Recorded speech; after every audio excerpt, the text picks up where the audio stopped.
ഭാരതവും അമേരിക്കയും സംയുക്തമായി വികസിപ്പിച്ച ഭൗമ നിരീക്ഷണ ഉപഗ്രഹമായ നിസാറിന്റെ വിക്ഷേപണം ഇന്ന് ശ്രീഹരിക്കോട്ടയിലെ സതീഷ് ധവാൻ സ്പേസ് സെന്ററിൽ നിന്ന് വൈകിട്ട് 5:40 ഉപഗ്രഹം കുതിച്ചുയരുക. ഭൗമോപരിതലത്തിലെ നേരിയ മാറ്റങ്ങൾ പോലും സസൂക്ഷ്മമായി നിരീക്ഷിക്കുകയാണ് നിസാറിന്റെ ദൗത്യം.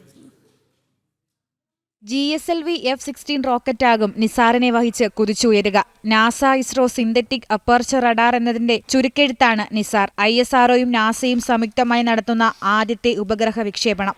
2 ഫ്രീക്വൻസിയിൽ ഭൂമിയുടെ ഉപരിതലത്തെക്കുറിച്ച് പഠിക്കുന്ന ആദ്യത്തെ ഉപഗ്രഹമായിരിക്കും നിസാർ. നാസയുടെ L ബാൻഡും ഇസ്രോയുടെ S ബാൻഡും രാപ്പകൽ വ്യത്യാസമില്ലാതെ ഭൗമോപരിതലത്തിലെ വിവരങ്ങൾ ലഭ്യമാക്കും. ഡിഷ് ആന്റിന പോലെ വിടർത്താവുന്ന റിഫ്ലക്ടർ ആന്റിന ഇതിന്റെ ഭാഗമാണ്. 743 കിലോമീറ്റർ അകലെയുള്ള ഭ്രമണപഥത്തിലാകും നിസാർ ഭൂമിയെ വലം വയ്ക്കുക. 2392 കിലോഗ്രാമാണ് നിസാറിന്റെ ഭാരം. നിരീക്ഷണ ഉപഗ്രഹം എന്നതിലുപരി പ്രകൃതിയിലുണ്ടാകുന്ന മാറ്റങ്ങളോട് എങ്ങനെ പ്രതികരിക്കുന്നുവെന്ന് പഠിക്കുന്നതിനു കൂടിയാണ് നിസാർ ദൗത്യം. മഞ്ഞോ മഴയോ അങ്ങനെ ഏത് കാലാവസ്ഥയിലും രാപ്പകൽ വ്യത്യാസമില്ലാതെ ഹൈ റെസല്യൂഷൻ ചിത്രങ്ങൾ നിസാർ നൽകും. ഓരോ 12 ദിവസം കൂടുമ്പോഴും 2 തവണ നിരീക്ഷണം. $150 കോടി പദ്ധതി പ്രകാരം 5 വർഷത്തേക്കാകും നിസാർ നിരീക്ഷണം നടത്തുക.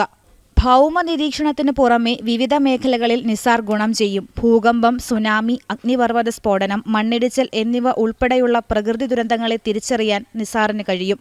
ഭൂമിയുടെ ആവാസ വ്യവസ്ഥ, മഞ്ഞ്, സസ്യങ്ങൾ, സമുദ്ര ജലനിരപ്പിന്റെ ഉയരം, ഭൂഗർഭ ജലനിരപ്പ് തുടങ്ങിയവയിലെ മാറ്റങ്ങളും മനസ്സിലാക്കി വിവരങ്ങൾ എത്തിക്കും. ആഗോള താപനത്തിന്റെ വേഗതയും പ്രത്യാഘാതങ്ങളും മനസ്സിലാക്കാൻ ശാസ്ത്രജ്ഞരെ ഇത് അനുവദിക്കും. വിളകളുടെ വളർച്ച, മണ്ണിന്റെ സ്ഥാനചലനം, ജലസേചന നിലവാരം എന്നിവ നിസാർ നിരീക്ഷിക്കും. വിളവെടുപ്പ് പ്രവചിക്കാനും ജല ഉപയോഗം നിയന്ത്രിക്കാനും വരൾച്ചയുടെ ലക്ഷണങ്ങൾ നേരത്തെ അറിയാനും വഴിയൊരുക്കും.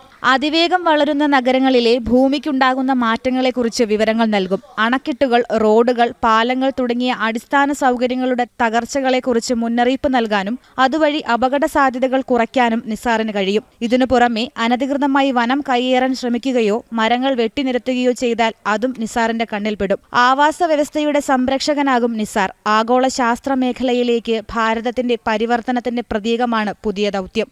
സയൻസ് ഡെസ്ക്, ജനം.